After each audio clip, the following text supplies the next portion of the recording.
choka bakel ne garo twara let kun tin gowlet ne amnas ko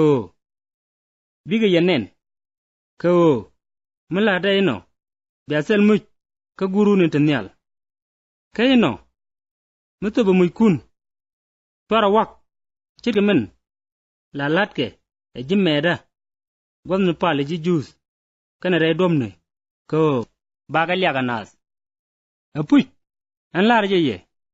ken chiga muj ken jek kajin mutoba muj ku etit chamdu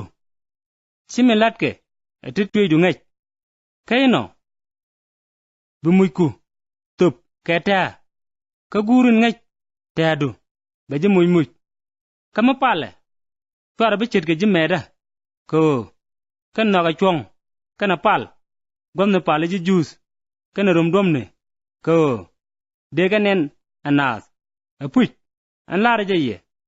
ken chiga muj ken jek kajin ma pale wer duelu gak sokde ka pal gur keta ka gur inen teadu ba ji muj kama pale twara retu ngwan nyok lora chit men lat ke jur ko char ke je e bagaling ke kwirieni kien tungwan twara bi chit ke ko gurun ngaje men gore akana je ni sej ka pale ine gwara entenial a chur loske a kweru be arwaini kulat ke piny chit ke men lat ke nial kamnu ko mesda en chang wale mela cham ko chang kapele ko dwer ko chit ke men pal ka netin lat ko ka jiek chuka bos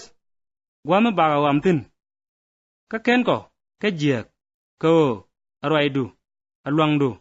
ameno poindu ka ken dorare inono ko mapala na dwer kien bu guru ni tnial ye pele ka ba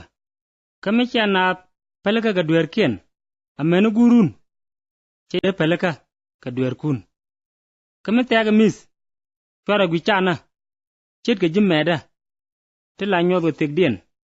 abane na nas apuj an larje ye ken chiga muj ken jek me tega mis yirwidu kalang nyamdu ko cha sek du benen anak banen gur inen tane ka gur inen tane ba ji muj twara dul nyirenga tin noke wi mon ko jen gwak in cham ngwak senator kene kes ka tul kuel dul ka kwal ga ngwane ka dola ronyin renga dun tin noke chengnel ko jen gwak in chitur kene kes ngwane cham tin ka chi kuel dul tul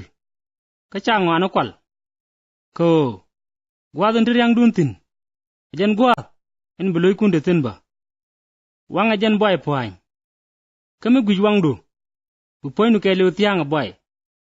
kame chi wangdu guj bu poynu ke lew tianga mus kame chul boy entereidu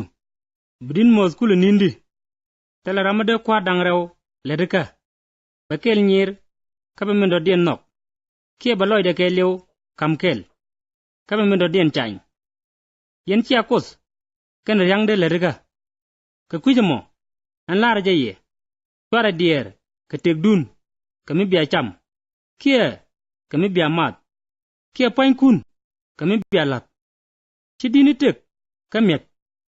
ka chidini poin ka bene gweja din nel chiga pis ka chiga nger ka chiga ngwana do luene ka gurun tanyal midake chigawne yen ke ka ngadun mende de tek de rep ka metot ka ngudiere ka bene mo chara waskun ka doin twale chigelet ka chigetak kan larje ye